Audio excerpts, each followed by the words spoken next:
क्योंकि बाबा ने तो कहा है कि अंतिम समय हर गली में बाबा के सेवा स्थान होंगे। तो केवल सेवा केंद्र की बात नहीं है, लेकिन एक एक ब्राह्मण परिवार के घर भी सेवा केंद्र बन जाएंगे, अर्थात ज्ञान देने के स्थान बन जाएंगे। तो ऐसा वायुमंडल बनाने के लिए हम क्या करेंगे पुरुषार्थ। तो ये विशेष आज बाबा की हमने प्यार भरी मुरली सुनी। अभी जो विशेष आदरणीय दीदी ने टॉपिक दिया है कि कैसे अंतिम समय में हम आत्माओं को पुरुषार्थ करना है, क्योंकि समय तो हम सभी देख ही रहे हैं जिस प्रकार चारों ओर वायुमंडल बनता जा रहा है। पहले तो ये होता था कि बाबा की मुरलियां हम केवल पढ़ते थे, सुनते थे, लेकिन अभी वो सारी बातें साकार में हो रही है न, देख रहे हैं। जब हम ज्ञान में आए थे तो ये सुना था कि ऐसी ऐसी बीमारियां होंगी जो घर के बाहर नहीं निकल सकेंगे, और आज देखो सच में ऐसा टाइम आ चुका है कि हम लोग सभी घर से बाहर नहीं निकल पा रहे हैं। तो संसार का वायुमंडल देखो या जो भी बाबा का पाठ भी देखो, तो वो भी ये सब कुछ देख करके ऐसा लग रहा है कि अंतिम समय बहुत नजदीक आ चुका है।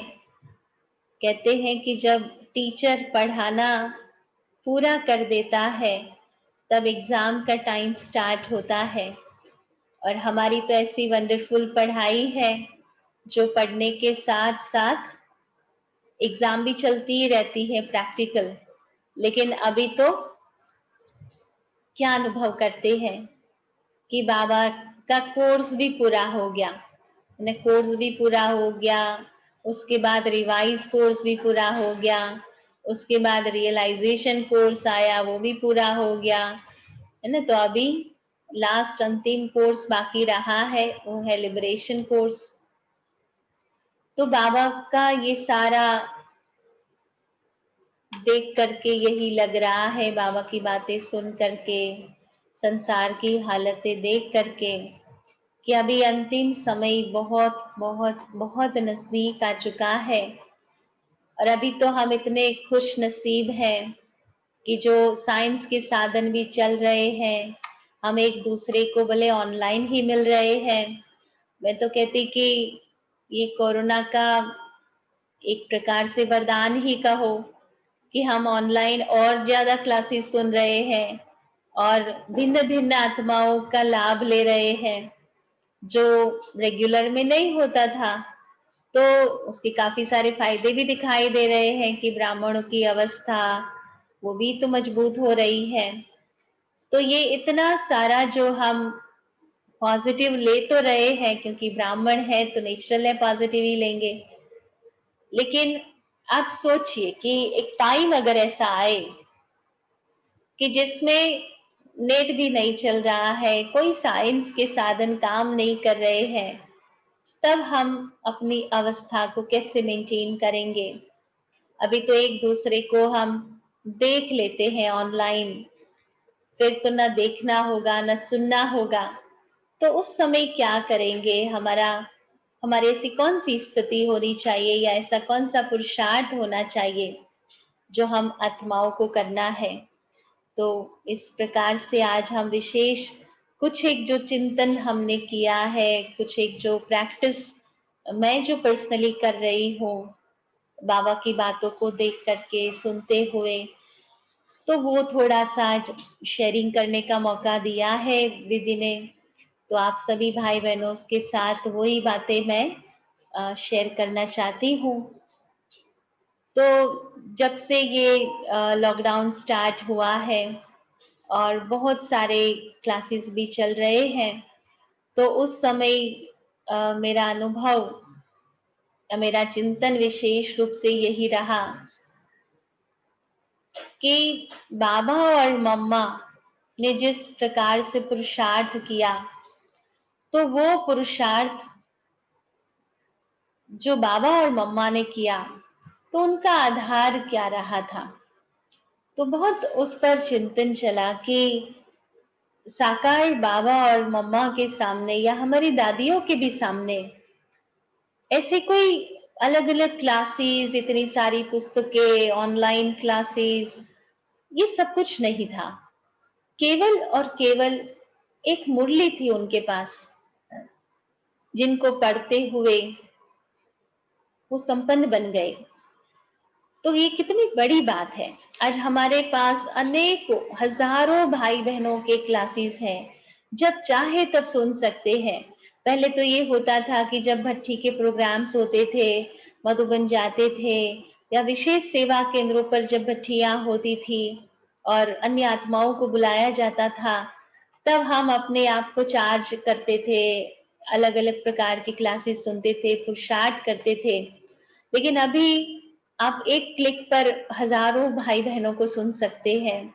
अलग-अलग उनके चिंतन, अलग-अलग अनुभव, अलग-अलग क्लासेस, और बाबा और मम्मा के पास केवल और केवल मुरली थी।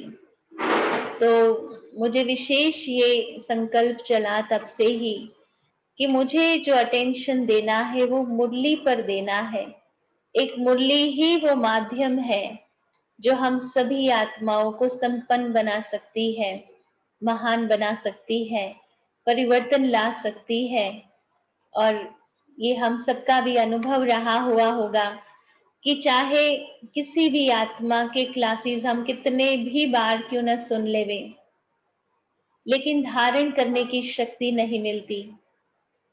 सुनने में अच्छा लगता है, वैरायटी पॉइंट्स होती है, लेकिन धारणा तो बाबा की मुरली से होती है, क्योंकि बाबा केवल हम बच्चों के आगे महावाक्य उच्चारण नहीं करते, परंतु उनके पीछे उनकी भावना, उनकी शक्तियाँ काम करती हैं। तो ब्रह्मा बाबा के सामने तो कोई एग्जाम्पल भी नहीं था, कोई रोड मैप नहीं था, कोई ऐसे एग्जाम्पल्स नहीं थे कि जिसको देख कर के वो फॉलो कर सके। और फिर भी एक मूल्य के आधार पर बाबा ने इतना पुरुषार्थ किया जो संपन्न बन गए, अव्यक्त बन गए। तो वो ही हम बच्चों को अभी करने का समय है कि हमारा एकमात्र लक्ष्य हो, वो हो मुरली। तो कुछ एक बातें जो मुरली से ही मैंने चिंतन में लाई है, वो आप सबके सामने शेयर करेंगे। तो सबसे पहले ये चला कि जब अंतिम समय है, तो क्या ऐसा हमको करना चाहिए या बाबा ने क्या-क्या बताया है अंतिम समय के लिए? तो सबसे पहले हम देखेंगे कि अंतिम पुरुषार्थ जो बाबा ने बताया है, वो है देह भान को मिटाना। पहला पुरुषार्थ भी यही है, अंतिम पुरुषार्थ भी तो यही है। और इसलिए जब हम बाबा के घर में आते हैं, तो पहला लेसन कौन-सा सुनते हैं? यही तो सुनते हैं, हम कौन है, मैं कौन। और अंतिम भी पुरुषार्थ यही है कि हमको संपूर्ण अपना देह भान मिटाना है। और इसलिए मुझे याद है कि जब साकार में बाबा जब यज्ञ की स्थापना हुई, तो सबको बाबा ने ये स्वमान दिया था कि मैं चतुर्भुज हूँ। हमारी दादियों को भी मैं इतनी प्रैक्टिस करते थे, मैं चतुर्भुज हूँ। कभी ये संकल्प भी नहीं आता था कि मैं नारी हूँ, है ना? जब क्योंकि देह भान के आधार पर जब मैं नारी हूँ, ये संकल्प आता तो कमजोरी आती, आकर्षण होता, नाजुकपना आता, बहुत सारी बातें आ सकती थी उस समय भी। लेकिन बाबा ने यही संकल्प दिया सबको कि मैं चतुर्भुज हूँ। और अंत में भी हमको यही धुन हमें लगानी है कि मैं फरिश्ता हूँ। तो ये दोनों ही इतने सुंदर संकल्प हैं। उनको आपस में भी वो लोग जब बात करते थे तो कभी ये थॉट भी नहीं आता था, ये बोलने में भी नहीं आता था कि मैं तो बहन हूँ, कमजोर हूँ, मैं ये कार्य नहीं कर सकती। लेकिन ये था कि मैं तो चतुर्भुज हूँ, वो नशा चढ़ाया था बाबा ने। तो अभी अंतिम समय हमें ये निरंतर ये संकल्प आता रहे कि मैं फरिश्ता हूँ। आँख खुलते ही ये संकल्प हो कि मैं इस संसार में अवतरित फरिश्ता हूँ और रोज अलग-अलग फरिश्ता बनो। कभी शांति का फरिश्ता बनो, कभी प्रेम का फरिश्ता बनो, कभी आनंद का फरिश्ता बनो और संकल्प लो कि आज सारे दिन मुझे फरिश्ता बन करके हर आत्मा को वो अनुभूति करानी है। न फरिश्ता क्या करता, उड़कर आएगा, हेल्प करके चला जाएगा, उड़कर आएगा, संदेश देकर चला जाएगा। तो हमको तो यही तो करना है, इतना लाइट रहना है। किसी भी आत्मा को मिलो, बस वाइब्रेशंस दो, उनको संदेश दो, है ना, उनको फील कराओ। तो ये है कि हमारा अंतिम पुरुषार्थ का जो स्वरूप है वो क्या है? अव्यक्त फरिश्ता बनना। इसलिए बाबा कहते ब्राह्मण सो फरिश्ता सो देवता। तो वर्तमान समय भी हम सर्वश्रेष्ठ ब्राह्मण हैं। अंतिम स्वरूप भी हमारा सामने हो फरिश्ता स्थिति का, और भविष्य स्वरूप भी उतना ही स्पष्ट हो। तो ये है हमारा अंतिम पुरुषार्थ। फिर बाबा ने कहा था कि अंतिम कोर्स क्या है। सबको ये होता ना कि इसके बाद जब हम कोर्स में जाते हैं तो कहते हैं ये बेसिक कोर्स है, फिर कहेंगे ये इंटरमीडिएट कोर्स है, फिर ये एडवांस कोर्स है, ये अलग अलग प्रकार के कोर्सेज करने की लोगों को बहुत शौक होता है। तो बाबा भी कहते हैं हमारा अंतिम कोर्स क्या है? Realisation course. जो सुना, जो भी पाया, उसका स्वरूप हम कितना बने, क्या महसूस करना है। इतने सालों से हर एक के अपने अपने साल होंगे विभिन्न, बाबा के ज्ञान में चलते हुए, राजयोग करते हुए, तो कितना कुछ सुना हमने, आज भी सुन रहे हैं ना, अमृत वेला भी सुन रहे हैं, सारे दिन क्लासेस सुन रहे हैं, है ना। अभी तो हमारे पीस ऑफ माइंड चैनल है, एफएम रेडियोज हैं जो कंटिन्यूअस बाबा की बातों को सुना रहे हैं। तो सुना हमने बहुत कुछ, लेकिन धारण कितना किया, एक्सपीरियंस कितना किया, महसूस कितना किया, ये बहुत इंपॉर्टेंट है हमारे आप को चेक करने के लिए। तो हमें ये विशेष रूप से चेक करना है कि हमने जितना भी बाबा से सुना उतना हमने रियलाइज किया, उसके स्वरूप बने। तो ये रियलाइजेशन हमें करना है। और इसलिए कहा कि एवरी टाइम जितना हमारा रियलाइजेशन पावरफुल होगा उतना ट्रांसफॉर्मेशन होगा। रियलाइजेशन नहीं तो ट्रांसफॉर्मेशन नहीं आ सकता। चाहे कितनी भी मुरलियां सुना दो, सुन लो, लेकिन परिवर्तन नहीं आ सकता। फिर बाबा ने एक मुरली में कहा था कि अंतिम पाठ कौन सा है? कौन सा है अंतिम पाठ, अंतिम लेसन? नष्टो मोहा स्मृति स्वरूप। ये हमारा अंतिम पाठ है। तो नष्टो मोहा क्या है ना, वो विधि है। तो प्रोसेस में क्या लाना पड़ेगा? मोह को नष्ट करना होगा। और सिद्धि क्या है उसकी? स्मृति स्वरूप। ब्राह्मण सो फरिश्ता सो देवता। तो ये है कि अंतिम पाठ हमें बहुत पक्का करना है, मोह को नष्ट करना। और इसलिए कहते सारे विकारों की जड़ एक्चुअली तो देहभान कहा जाता है, पर एक्चुअली मोह है। जब हमारा शरीर के साथ मोह हो जाता है, खुद के शरीर के साथ, खुद की विशेषताओं के साथ, तो उससे अहंकार जन्म लेता है। जब अन्य आत्माओं से मोह जागृत हो जाता है तो काम विकार की उत्पत्ति होती है। जब हमें अपने विचारों से, अपने ओपिनियन से, अपने बुद्धि से मोह हो जाता है, तब क्रोध जागृत होता है। और जब साधनों से मोह हो जाता है तो लोभ की उत्पत्ति होती है। और इसलिए जो मेन विकार है वो मोह है। और इसलिए अंतिम समय, अंतिम पाठ बाबा हम बच्चों को कह रहे हैं कि मोह को नष्ट करेंगे तब माया जीत बन जाएंगे। और इसलिए ब्रह्मा बाबा के अंतिम बोल भी क्या थे, याद है? बाबा के अंतिम बोल क्या थे? निराकारी, निरअहंकारी और निर्विकारी। तो ये बाबा के अंतिम बोल जो सारे पुरुषार्थ का सार रहा, उनके जीवन में जितना भी उनका पुरुषार्थ का समय था, उसका निचोड़ ये 3 शब्दों में है, निराकारी, निरअहंकारी और निर्विकारी। और एक बात जो ब्रह्मा बाबा के जीवन से हम सभी ने देखा कि अंतिम दिवस तक बाबा ने क्या किया?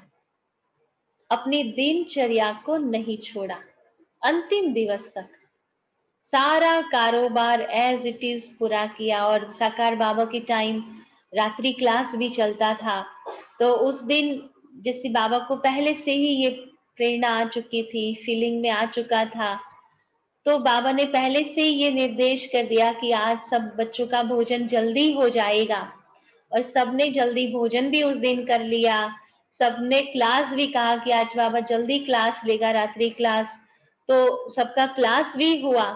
और अंतिम समय जब कमरे से बाहर, हॉल्स के बाहर निकल रहे थे, तो बाबा जैसे निकल गए, फिर वापस आकर के मुड़ करके बच्चों को कहा कि अच्छा आज बाप छुट्टी लेता है बच्चों से, है ना। और किसी को पता नहीं था कि वो अंतिम बाबा का क्लास था। तो ये है कि दिनचर्या में एज इट इज एग्जैक्टली कारोबार चला।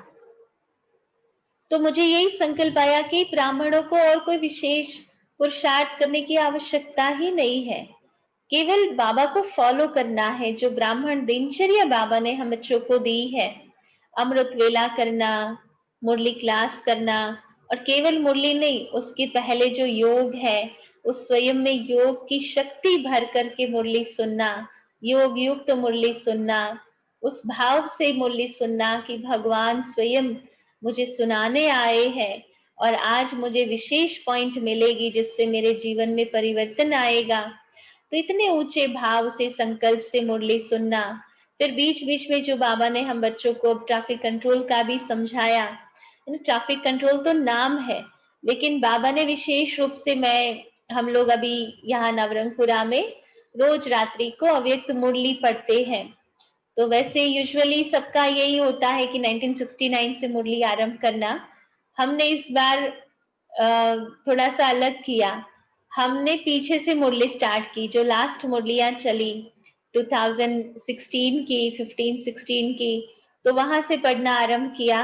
और हमने देखा कि करीब करीब 10 सालों तक, बना ऑलमोस्ट 2004 से लेकर के 2014, 15, 16 तक, बाबा ने जो एक बात बार बार जो कही है वो है अचानक कुछ भी होगा। और उसमें बाबा ने विशेष रूप से ये भी अंडरलाइन कराया कि 5 स्वरूप का अभ्यास कम से कम 8 बार दिन में करना है। उसके बाद ही कुछ एक मुरलियों के पश्चात बाबा ने कहा था कि सारे दिन में 12 बार निराकारी स्थिति का अभ्यास करना और 12 बार फरिश्ता स्थिति का अभ्यास करना। उसमें 2 मुरली तक लगातार बाबा ने ये अटेंशन खिंचवाया था।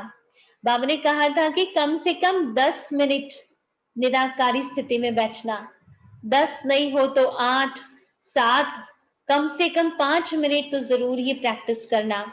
फिर बाबा ने यहाँ तक हिसाब बताया था कि घंटे 24 होते हैं, तो 12 बार ये करो, 12 बार ये करो। और जब आराम भी करो, बाबा ने ये कहा, तो कहा एक्स्ट्रा भी कर लो। तो ये जो बाबा के इशारे हम बच्चों को अंतिम समय के मिले, जैसे कोई भी स्कूल भी होता है, तो जब एग्जाम का टाइम होता है, तो टीचर क्या करता है? आईएमपीस देता है, इंपॉर्टेंट बातें अंडरलाइन कराता है। तो सारा इतने वर्ष बाबा ने मुरलियां चलाई, लेकिन जो अंतिम 10 इयर्स हैं, वो बाबा ने फोकस्ड पुरुषार्थ समझाए हैं और सार रूप में समझाए हैं। बहुत कुछ हमको विस्तार में न जाकर के ये जो मेन बातें हैं, जिसमें एकाग्रता आती है, अशरीरी स्थिति आती है, निराकारी अवस्था आती है, फरिश्ता स्थिति आती है, तो वो हम कितनी करते हैं, तो उस पर हमें अटेंशन विशेष रूप से देना है। तो सारे दिन में फरिश्ता बनकर कर्म करो, बीच बीच में चलो प्रैक्टिस कर लो निराकारी अवस्था का, फरिश्ता स्थिति का।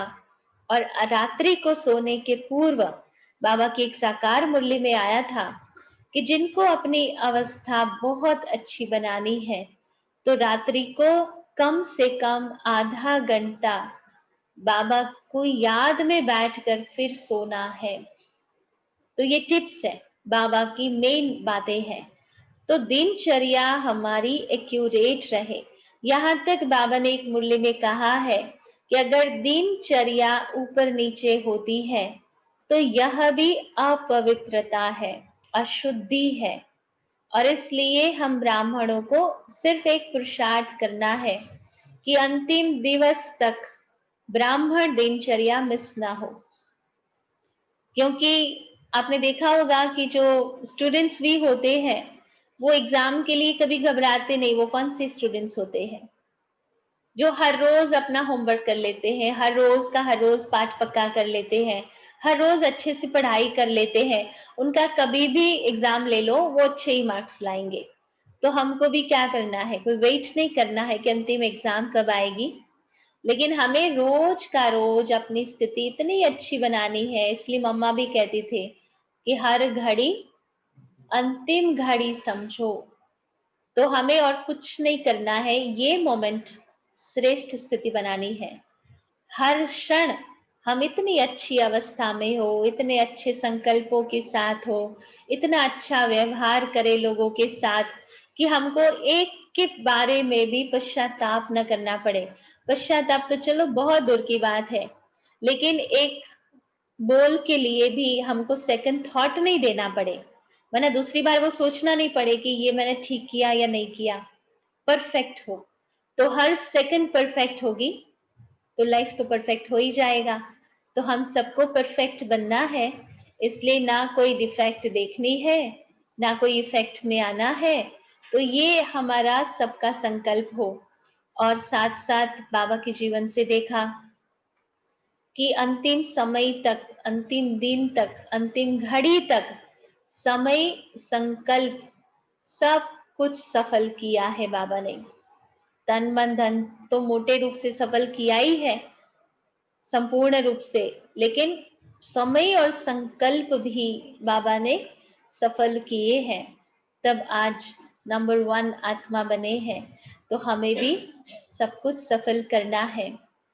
फिर बाबा ने एक मूल्य में कहा था कि अंतिम सीजन आएगी, जैसे रुतें होती है, सीजन्स होती है, तो लास्ट सीजन हमारे संगम युग की कौन सी होगी? तो उसमें बाबा ने कहा था कि सर्व आत्माओं की गति सदगति करने की अंतिम सीजन होगी। उसके लिए हम कितना तैयार हैं। जैसे अभी सर्दियां आरंभ होंगी, तो पहले से ही हम अपने गर्म कपड़े निकाल लेते हैं, उसको धुलाई कर देते हैं, उसको तैयार कर लेते हैं कि हमको अचानक अगर सीजन आ जाए तो हमें उसका सामना नहीं करना पड़े, हम सेफ रहे। तो उसी प्रकार अभी जो पार्ट शुरू हुआ है, वो है अंतिम सीजन का, कि जिसमें हमें आत्माओं को गति और सदगति देनी होगी। तो ये सीजन के लिए भी हमें तैयार होना है। फिर बाबा ने एक मुरली में कहा था कि अंतिम दृश्य आएगा हम आत्माओं के सामने, तो वो कौन सा होगा? विजुलाइज किया है कभी वो दृश्य? कभी वो विजन में आया है कि कौन सा दृश्य हमें देखना होगा? है ना? तो बाबा ने कहा था उसमें कि आत्माएं एक सेकंड की दृष्टि के लिए अनमोल बोल के प्यासे होंगे। किन की दृष्टि के लिए?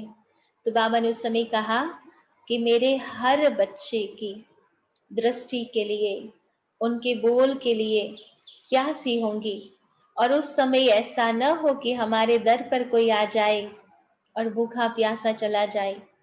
बाबा ने यहाँ तक कहा कि उस समय हमारी परख शक्ति इतनी तेज होनी चाहिए कि जो किसी को प्यार चाहिए, उसके बदले हम शांति का अनुभव करा लेंगे तो क्या होगा? वो संतुष्ट थोड़ी होंगी आत्मा।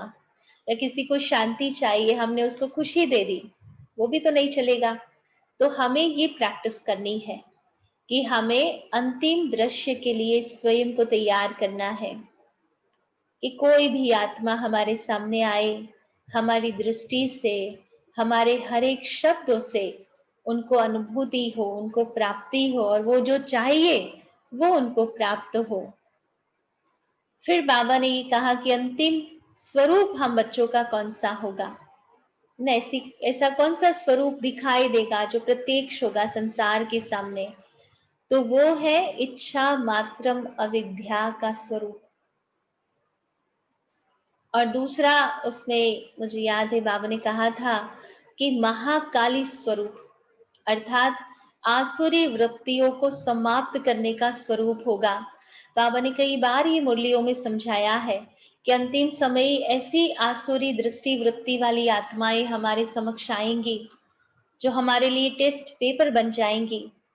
तब उनके आसुरी संस्कारों को, आसुरी वृत्तियों को नाश करना, हमारी दृष्टि पड़े और उसके आसुरी वृत्ति का संहार हो जाए, तो ऐसा हमको अपना अभ्यास करना है, स्वरूप बनाना है।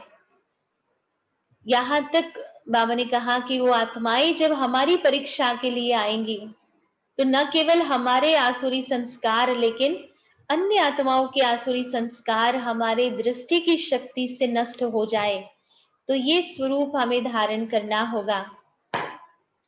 फिर बाबा ने कहा कि अंतिम काल कौन सा होगा, इस पूरे संसार सृष्टि चक्र का अंतिम काल अर्थात अंतिम समय कौन सा है, संगम युग का। तो उस पुरुषोत्तम संगम युग जो अंतिम समय है, अंतिम काल है, उसमें सबसे श्रेष्ठ प्राप्ति का आधार क्या, जैसे कहते हैं ना समय पर हम कुछ कर लेते हैं तो उससे भरपूरता का अनुभव कर लेते हैं, समय बीत जाने के बाद कुछ करते हैं तो प्राप्ति नहीं हो सकती। तो उसके लिए ये जो अंतिम काल है पुरुषोत्तम संगम युग, तो उसके लिए मुझे क्या करना है, सर्व प्राप्तियों का आधार है पवित्रता। तो हमें अपने जीवन में ये पक्का व्रत लेना है जो बाबा कहते स्वप्न मात्र भी अपवित्रता न आए, हमको छू न सके अपवित्रता। तो ये है हमारा अंतिम काल की प्राप्ति का आधार। फिर अंतिम स्थिति कौन सी है, तो कहते फरिश्ता स्थिति। बाबा ने कहा अव्यक्त फरिश्ता स्थिति, हमारी निराधार स्थिति, बेहद की वैराग्य वृत्ति की स्थिति। तो बहुत सारी स्थितियों का बाबा ने वर्णन किया है, पर ये सबका मिला जुला जो स्वरूप है वो मैं समझती हूँ फरिश्ता स्वरूप है, जिसमें निराधार भी है और संसार के लिए आधार स्थिति भी है। तो वैसे फरिश्ता स्वयं निराधार होता है लेकिन सारे विश्व का आधार होता है। तो ये जो स्थिति है उसे मुझे धारण करनी है। फिर बाबा ने एक मुरली में कहा था कि अंतिम आहुति कौन सी पड़ेगी, ये यज्ञ है ना, महायज्ञ है, तो अंतिम आहुति क्या डालेंगे। तो उसमें बाबा ने दो बातें समझाई थी। बाबा ने कहा था कि मैंपन की आहुति, मैंपन अर्थात मेरे विचार, मेरे फीलिंग्स, मेरी भावनाएं, है ना, मेरे ओपिनियंस, ये सब कुछ हमें स्वाहा करना पड़ेगा। कई बार हम अपने मत से इतने अटैच हो जाते हैं कि हम उसको छोड़ नहीं पाते हैं, और जो आत्माएं उस मत को स्वीकारती नहीं है, उन आत्माओं के प्रति हमारे मन में घृणा भाव जागृत हो जाता है, नफरत जागृत हो जाती है, बहुत सारी बातें आ जाती है। तो हमें याद रहे कि अंतिम आहुति मुझ आत्मा को कौन सी डालनी है, मैंपन की आहुति।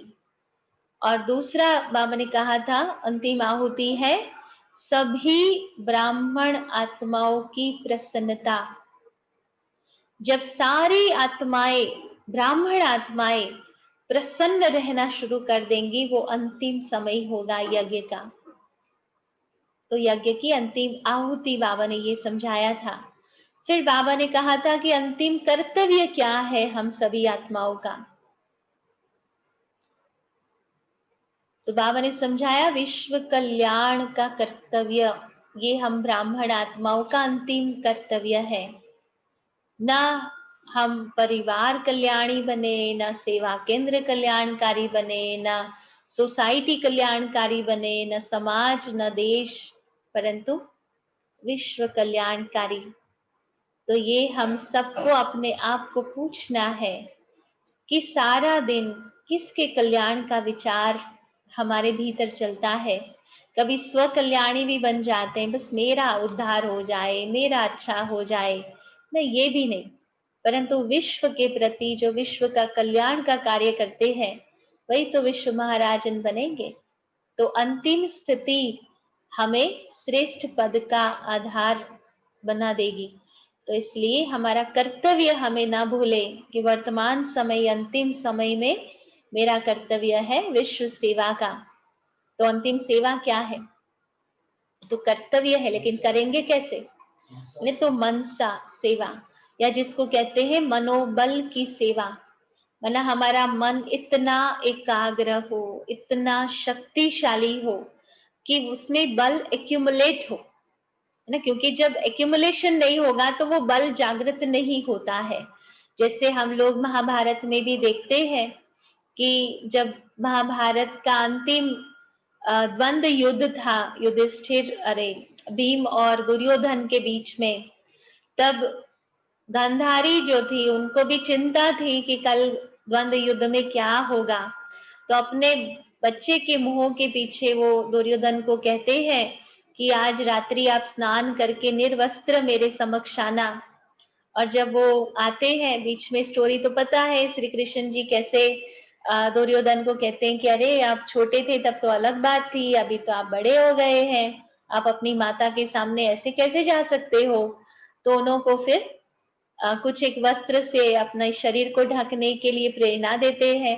और जब वो गांधारी के सामने जाते हैं और अपनी पट्टी खोलते हैं गांधारी जी, तो और पूरे उनके दुर्योधन जी के शरीर को देखते हैं, तो जैसे जैसे उसकी दृष्टि उसके शरीर पर पड़ती है तो वो वज्र का बन जाता है। तो जितने पोर्शन में गांधारी जी की दृष्टि पड़ी उतने पोर्शन में वो शरीर वज्र का बन गया। तो ये है दृष्टि की संचित शक्ति का की कमाल। गांधार जी खुद देख सकती थी, लेकिन शादी के बाद उन्होंने अपनी दृष्टि की शक्ति को यूज नहीं किया था, उस पर पट्टी बांध दी थी। तो एक स्थूल कर्म इंद्री की शक्ति को अगर हम संचित करते हैं तो इतना कमाल कर सकती है। तो ये तो मन है। अगर मन के संकल्पों को, उसकी शक्ति को जब हम एक्यूमुलेट करते हैं तो आप सोचो क्या करामत कर सकती है हमारी मनसा सेवा, हमारे मनसा संकल्प। फिर बाबा ने एक मुरली में कहा था कि अंतिम स्टेज हम बच्चों की क्या होनी चाहिए, तो वो है सर्वगुण संपन्न और 16 कला संपूर्ण अवस्था। ये अंतिम स्टेज है। हम कोई सतयुग में जाकर नहीं बनने वाले हैं सर्वगुण संपन्न या 16 कला संपूर्ण। कभी सोचते ना वहां जाकर के कर लेंगे, तो ऐसा नहीं है। अभी ही हमें गुण मूर्त बनना है, संपूर्ण बनना है। वहां तो जाकर केवल ड्रेस चेंज करेंगे, है ना, अच्छे शरीर रूपी वस्त्र या साधारण जो भी स्थूल वस्त्र है तो वो परिवर्तन करेंगे, पर हमें स्थिति और संस्कार तो अभी ही जागृत करने हैं। फिर बाबा ने कहा था कि अंतिम मंजिल कौन सी है हमारी, है ना, डेस्टिनेशन क्या है हमारा। जैसे कहाँ भी हमें मंजिल पर पहुंचना होता है तो हम डिसाइड करते हैं ना किस रास्ते से जाएंगे, उसका रोड मैप बनाएंगे और डेस्टिनेशन फाइनल करते हैं कि हमको जाना कहाँ है। अगर डेस्टिनेशन ही फाइनल नहीं है तो कहाँ जाएंगे, कौन सा रोड कहाँ ले जाएगा। तो अंतिम मंजिल बाबा ने समझाई थी सर्व से न्यारा और प्यारा, ये स्थिति है हमारी अंतिम मंजिल। ये हमारा कनेक्शन, जैसे बाबा ने बहुत अच्छा एग्जाम्पल उसमें दिया था कि हलवा भी जब पकने को आता है तो क्या करता है ना, किनारे छोड़ देता है। तो हमारी अंतिम मंजिल, ये पूरी 84 जन्मों की जो जर्नी आत्मा ने ट्रैवल किया है, का अंतिम मंजिल क्या है, डेस्टिनेशन सर्व से हम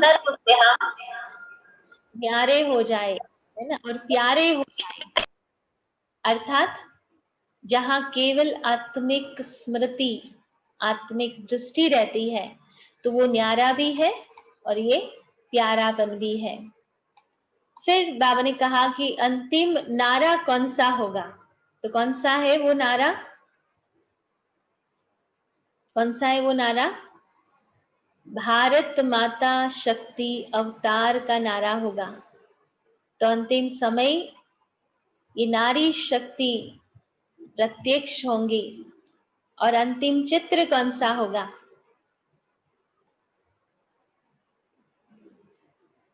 तो अंतिम चित्र में बाबा ने बताया था कि जैसे पहाड़ को अंगुली दे रहे हैं ना, गोवर्धन पर्वत का मिसाल है शास्त्रों में। तो बाबा ने कहा कि अंतिम समय हम सभी आत्माओं का चित्र होगा, और वो है एक संकल्प का सहयोग ईश्वरीय कार्य में। और वो संकल्प होगा स्वयं का संपूर्ण परिवर्तन। ये दृढ़ता ये पहाड़ को, कलयुगी पहाड़ को परिवर्तित कर लेगी। तो हमें यह चित्र संसार के सामने लाना है। और साथ ही साथ बाबा ने कहा कि अपना भी चित्र हमें देखना है, ताज तख्त और तिलक का, न भविष्य का नहीं, वर्तमान का। हमने कौन सा ताज पहना है? सेवा की जिम्मेवारी का, पवित्रता का ताज। हमारे तख्त कौन से हैं? है ना, तो परमात्मा का दिल तख्त और साक्षीपन की अवस्था, ये भी तो हमारा तख्त है। और तिलक है अंतिम स्मृति, कौन सी? कि मैं आत्मा हूं, अशरीरी स्थिति और बाबा से मिली हुई सर्व प्राप्तियों की स्मृति। तो ये है स्मृति का तिलक। और अंतिम समय का चिन्ह कौन सा होगा? भाषा में चिन्ह होते हैं जिसको प्रश्नार्थ कहते हैं, ये चिन्ह है, आश्चर्य मार्क चिन्ह है। तो कौन सा चिन्ह होगा अंतिम समय का? है ना, फुल स्टॉप, है ना, डॉट। तो हमें सदैव ये याद रहे कि कोई भी सेंटेंस हो, हमको लगाना क्या है? Full stop. चाहे वो क्वेश्चन मार्क है तो भी आंसर क्या? Full stop. कोई आश्चर्यजनक चिन्ह हो तो भी आंसर है फुल स्टॉप। तो हमें फुल स्टॉप का चिन्ह लगाना है। और अंतिम समय अभी बाबा कहते हैं कि कर्मों के गति की मशीनरी स्टार्ट हो जाएंगी। उसमें बाबा ने बहुत अच्छा विस्तार से समझाया था कि हम समझते हैं कि हमने जो कर्म किए उस अनुसार हमको भविष्य पद मिलेगा, परंतु बाबा ने उस मूल्य में कहा था कि ये जब मशीनरी फास्ट होगी, तेज होगी, तो धर्मराज पुरी के पहले वर्तमान में हमारे कर्मों का परिणाम हमको यहाँ ही मिलेगा, उसकी सजा का साक्षात्कार होगा। वर्तमान ही वर्तमान हम अपने आप को देखें कि हमने अभी अभी कर्म किया और अभी अभी उसका हमको फल मिल जाएगा। तो ये हमारा अंतिम समय का, जो हमारी कर्मों की गति तीव्र होगी उसका है। फिर बाबा ने कहा अंतिम दांव भी होगा। कौन सा होगा अंतिम दांव? तो उसमें बाबा ने कहा था कि 5 प्रकृति के तत्व और 5 विकार अंतिम दांव खेलेंगे, चरम सीमा पर होगा। अभी तो एक विकार आता है तो भी हिलाकर चला जाता है।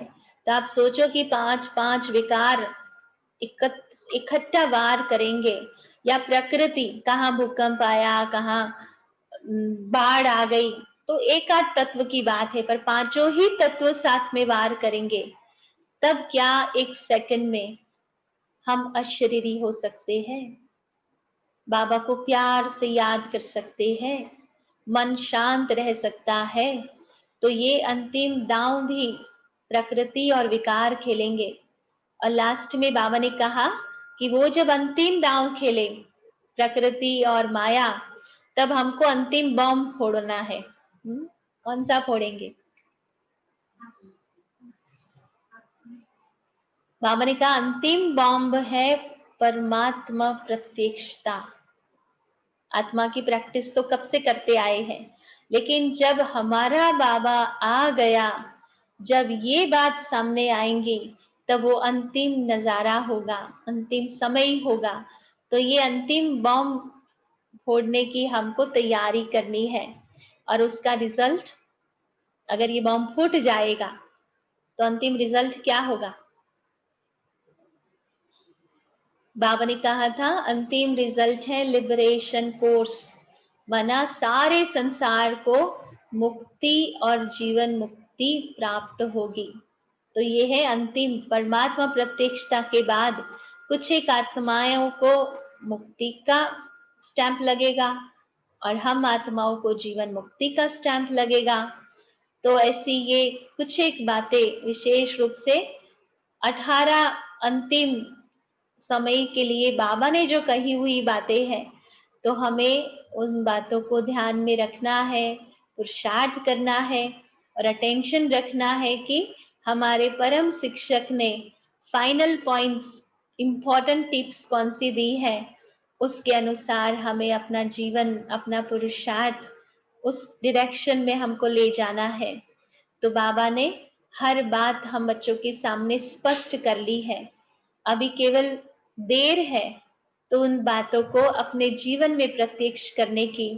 तो अभी हमें यही एक संकल्प करना है कि बाबा की जो भी बातें, बाबा ने जो भी सिखाया है, उसको हमें स्वयं के जीवन में प्रत्यक्ष करना ही है। ये दृढ़ संकल्प आज हम सभी करेंगे, और आज के पश्चात, इसी घड़ी के पश्चात हमारा कंप्लीट अटेंशन होगा कि हमें अपने परफेक्ट स्वरूप में ही रहना है। तो आप सबने इस क्लास को सुना, वैसे तो बाबा की बातों को ही शेयर किया है, तो उसके लिए आप सबको बहुत बहुत थैंक्स है। और आदरणीय सुदेश दीदी को विशेष रूप से थैंक्स है, जो मुझे ये मौका मिला, मुझे ये चांस दिया और चांसलर बनाया, और आप सभी भाई बहनों को मिल करके ऑनलाइन ही मिल रहे हैं, बेहद खुशी है। और आप सबको भी जब कोरोना हट जाए और अहमदाबाद आओ तो बहुत प्यार भरा निमंत्रण है, बाबा के घर में भी जरूर पधारे। ओम शांति।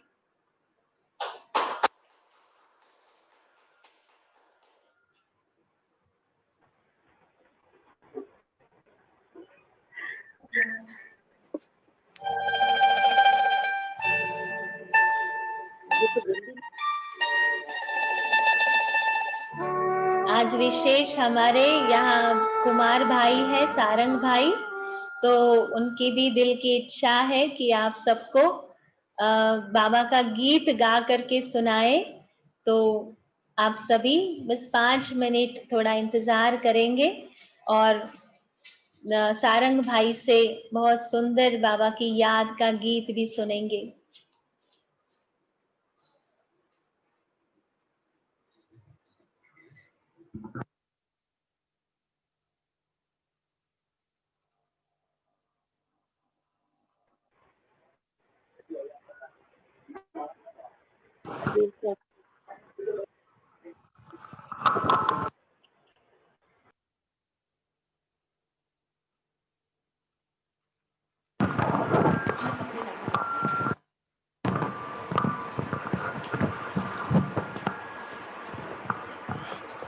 ओम शांति। ये गाना मैंने बाबा के लिए खुद बनाया है, बहुत प्यार से बाबा की याद में बनाया है, तो ये सुनते समय हम बाबा के प्यार में खो जाएंगे।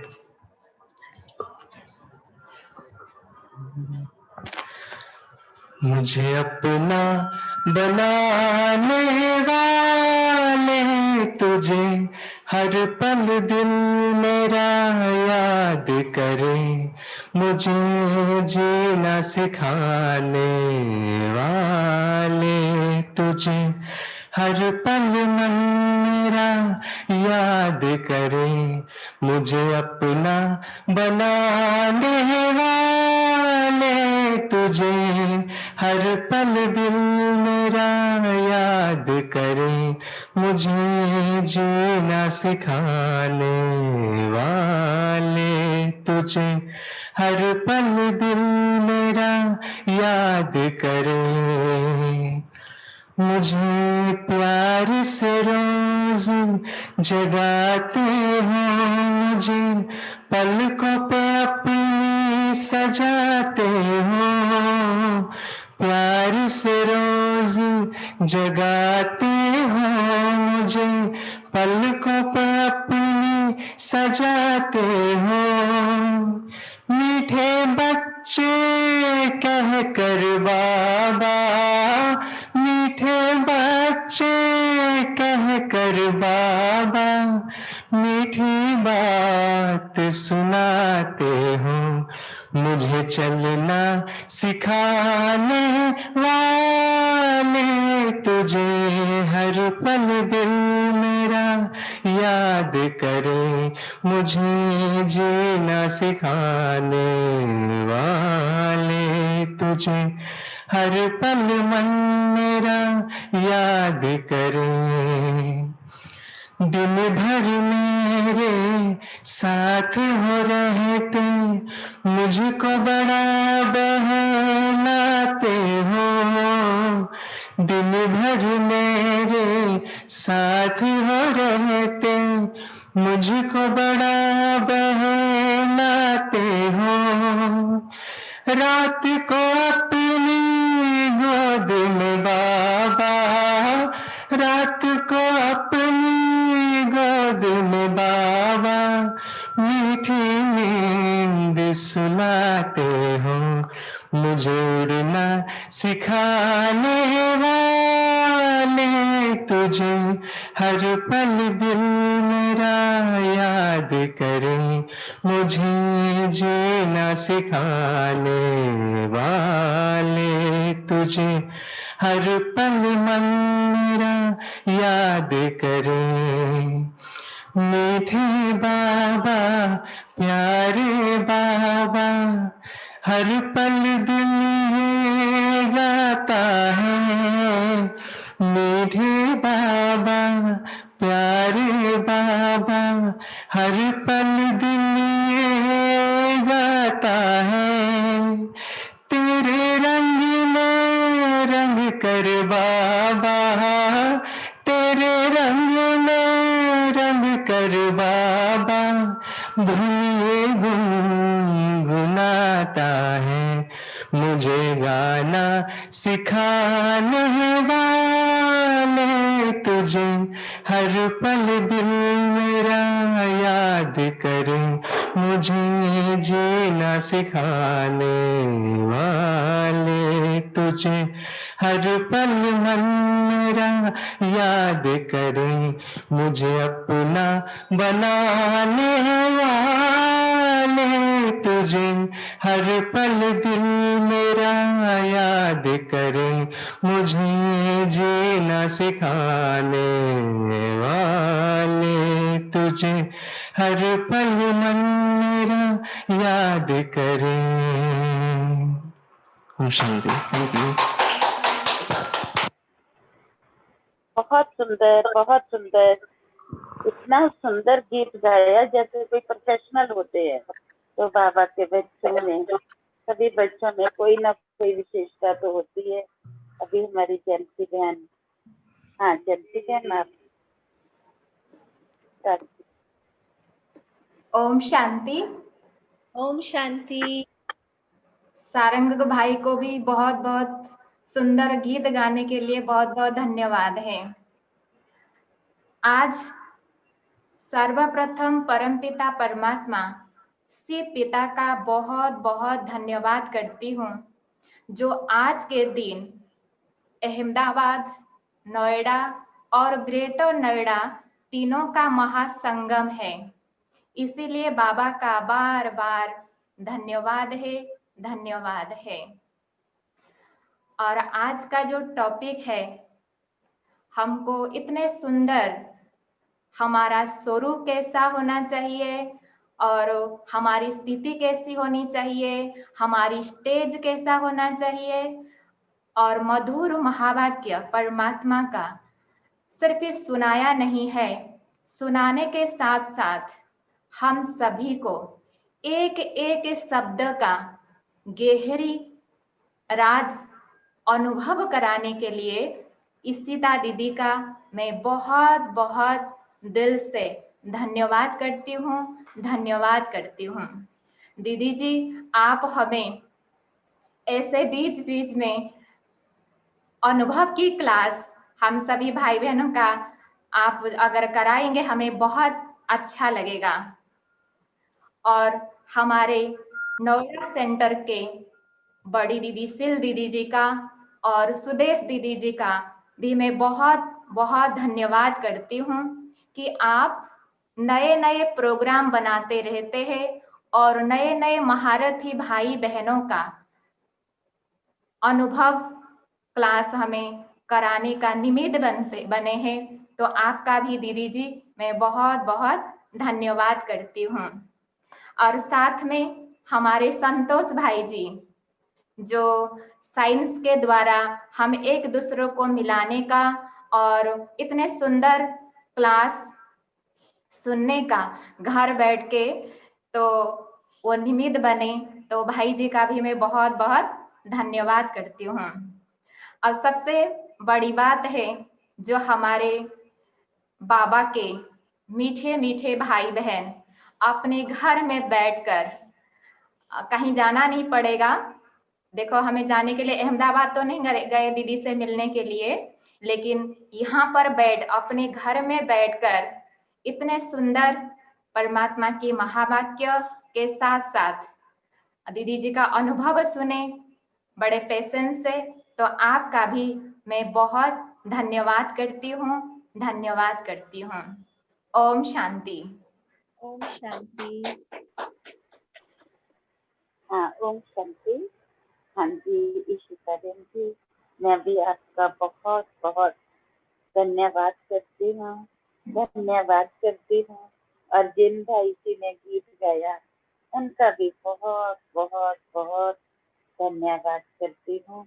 बहुत सुंदर गीत गाया। हम फिर से कोई ना कोई प्रोग्राम बनाएंगे जल्दी ही, जिसमें आपका क्लास भी रखेंगे।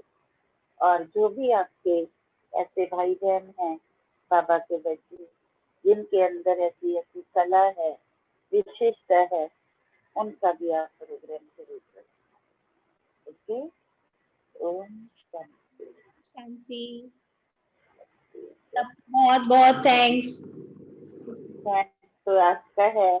सबसे पहले तो बाबा का थैंक्स है जिन्हें बाबा ने हमें इतनी अच्छी अच्छी गाने दी हैं, जो इतना प्यार से निमंत्रण को स्वीकार करते हैं। बहुत अच्छा। ओम शांति।